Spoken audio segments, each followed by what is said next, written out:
میرے بزرگوں اور دینی ایمانی بھائیوں، آج بہت سو کی زبان پر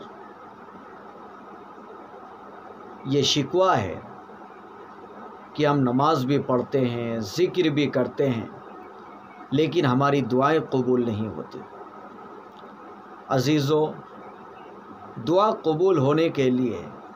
پہلی شرط یہ ہے کہ ہمارے اندر جو غذائیں جا رہی ہیں، جو کھانا اور جو خوراک جا رہا ہے، وہ حلال کمائی کے پیسوں سے خریدا ہوا غذا ہو، خوراک ہو، اور اسی طریقے سے جو کپڑے پہنتے ہیں وہ بھی حلال کمائی کے پیسوں سے خریدا گیا کرتے اور کپڑے ہوں،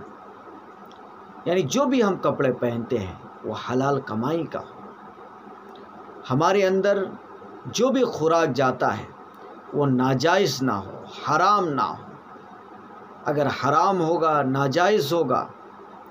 تو ہماری دعائیں قبول نہیں ہوں گی۔ اور پھر اس کے بعد جب ہم دعا کریں گے تو سب سے پہلے اللہ کی الوہیت کے ساتھ، ربوبیت کے ساتھ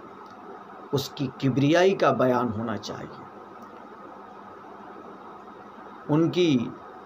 للہیت کا بیان ہونا چاہیے، ان کے بڑپن کا بیان ہونا چاہیے، اور پھر اس کے بعد اپنی عاجزی کا بھی اظہار ہونا چاہیے۔ اے اللہ ہم لاچار ہیں، اے اللہ ہم بے بس ہیں، اے اللہ ہم کمزور ہیں۔ پھر اس کے بعد دعا کریں، اور جب بھی دعا کریں اللہ تعالیٰ نے قرآن پاک میں سکھایا ہے ادعوا ربکم تضرعا وخفیہ، کہ جب تم اللہ تعالیٰ سے دعا کرو تو ڈرتے ہوئے، کپ کپاتے ہوئے، لرزتے ہوئے اور چپ کے دعا کرو۔ اللہ رب العزت جو اکیلے میں دعا کیے جاتے ہیں اس دعا کو زیادہ پسند کرتے ہیں، اس دعا کو زیادہ قبول کرتے ہیں، کیونکہ اس کا کنیکشن ڈائریکٹلی اللہ سے ہوتا ہے، کسی کو دکھانا مقصد نہیں ہوتا، اور ریاکاری اس میں نہیں ہوتی، بس اس کا کنیکشن اللہ سے ہے، گویا کہ اللہ سے صرف وہ مانگنا چاہتا ہے، جس کی وجہ سے اللہ تعالیٰ اس دعا کی طرف زیادہ توجہ دیتے ہوئے اس دعا کو قبول کرتے ہیں، اور پھر جس کی وجہ سے اللہ رب العزت نے فرمایا بھی اجیب دعوت الداعی اذا دعانی فلیستجیبوا لی قولی، جب دعا کرنے والا اس طرح دعا کرتا ہے تو میں اس کی دعاؤں پر لبیک کہتا ہوں، میں اس کی دعاؤں کو قبول کرتا ہوں۔ یہ اللہ رب العزت نے فرمایا ہے۔ تو دعا ہمیں اس طریقے سے کرنا ہے، سب سے پہلے نمبر پر جو ہم کپڑے پہنتے ہیں یا جو ہم کھاتے ہیں وہ حلال ہو، حرام نہ ہو، ناجائز نہ ہو۔ پھر اس کے بعد جب ہم دعا کریں تو سب سے پہلے اللہ کی بڑائی کا بیان کریں، اللہ کی کبریائی کا بیان کریں، اس کی الوہیت کے ساتھ، ربوبیت کے ساتھ، اور پھر اس کے بعد اپنی عاجزی کا اظہار ہو، پھر اس کے بعد دعا کریں، اور وہ بھی جب دعا کرے تو ہنستے ہوئے نہیں بلکہ ڈرتے ہوئے، کپ کپاتے ہوئے، لرزتے ہوئے اور چپ کے دعا کرے۔ اے اللہ تو مجھے یہ چیز دے دے، روئیں، اپنی آنکھوں سے آنسو بہائیں۔ جب اللہ کے سامنے رویا جاتا ہے تو اللہ تعالیٰ بہت پسند کرتے ہیں ان کی ان آنسوؤں کو، جو آنسو اللہ کی للہیت میں گرتے ہیں، اللہ کی محبت میں گرتے ہیں، بہت پسند کرتے ہیں۔ اور عزیزو، دعا ایک چھوٹا موٹا عمل نہیں ہے، دعا ایک ایسا عمل ہے کہ جس سے بڑے بڑے کام بن جاتے ہیں، ایسے کام جو جھگڑوں سے نہیں ہوتے، جو لڑائیوں سے نہیں ہوتے، جو مشوروں سے نہیں ہوتے، دعا سے ہو جاتے ہیں، جس کی وجہ سے نبی کریم صلی اللہ علیہ وسلم نے فرمایا الدعاء سلاح المؤمن،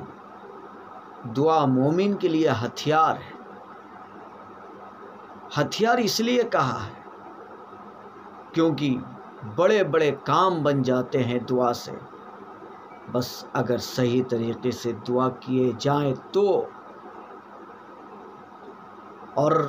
دعا ایک ایسا عمل ہے جو کہ ہم نے بتایا، جو کام کسی بھی طریقے سے نہیں ہوتے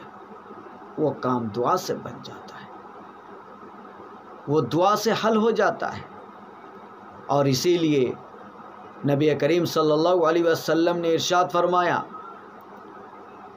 الدعاء مخ العبادہ، دعا عبادت کا مغز ہے، اسی لیے فرمایا۔ لہذا عزیزو،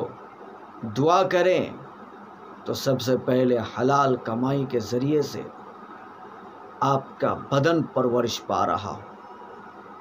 اور آپ کے کپڑے حلال ہو، اور پھر اس کے بعد دعا کریں گے تو انشاءاللہ اللہ قبول کرے گا۔ لیکن شرط وہی ہے کہ سب سے پہلے اللہ تعالیٰ کی کبریائی کا، اللہ تعالیٰ کی بڑائی کا بیان ہونا چاہیے، پھر اس کے بعد اپنی عاجزی، پھر دعا، اور چپ کے دعا کرے، لیکن ڈرتے ہوئے اور کپکپاتے ہوئے، آپ کے بدن کے پرزے لرز رہے ہوں اور آنکھوں سے آنسو جاری ہو۔ اس طریقے سے دعا کریں گے تو انشاءاللہ اللہ تعالی ہماری دعاؤں کو قبول کرے گا، ہماری دعاؤں کو واپس نہیں کرے گا، اللہ تعالی ہماری دعاؤں کو رد نہیں کرے گا۔ لیکن اگر دعائیں اس دنیا میں قبول نہیں ہوتی تو آپ کو پھر پریشان نہیں ہونا چاہیے، کیونکہ اگر اس دنیا میں آپ کی دعائیں پھر بھی قبول نہیں ہوتی تو عزیزو، ان دعاؤں کا صلہ آپ کو کل قیامت کے دن دیے جائیں گے۔ اور جب قیامت کے دن دعاؤں کا صلہ دیا جاتا ہے، دعاؤں کا بدلہ دیا جاتا ہے، تو حدیث میں آتا ہے کہ وہ آدمی کہے گا، کاش کہ اگر دنیا میں ایک بھی دعائیں قبول نہیں ہوتی، بلکہ اس دنیا میں یعنی اب اگر دعائیں قبول ہوتی اور اس کا بدلہ ہم کو اب دیا جاتا تو کتنا ہی اچھا ہوتا۔ عزیزو، لہٰذا دعا کا دامن مت چھوڑیے، دعا کا دامن مت چھوڑیے، دعا کرتے رہیے۔ اللہ تعالیٰ تو چاہتا ہی ہے کہ میرے بندے مجھ سے مانگے تو، آخر مانگتے کیوں نہیں؟ مانگے، میں تو اس کو دوں گا، میں تو دینے کے لیے دونوں ہاتھ پھیلائے رکھا ہوں، بس مانگنے والے تو ہوں۔ تو عزیزو، اللہ تعالیٰ اپنے بندوں سے بہت محبت کرتے ہیں، بہت پیار کرتے ہیں، جس کی وجہ سے کبھی وہ پہلے آسمان پر بھی آ جاتے ہیں اور وہ کہتے رہتے ہیں کہ ہے کوئی مانگنے والا جس کو میں عطا کروں۔ تو عزیزو، اگر ہم مانگیں گے تو اللہ رب العزت ہمیں بھی عطا کرے گا۔ وآخر دعوانا ان الحمد للہ رب العالمین۔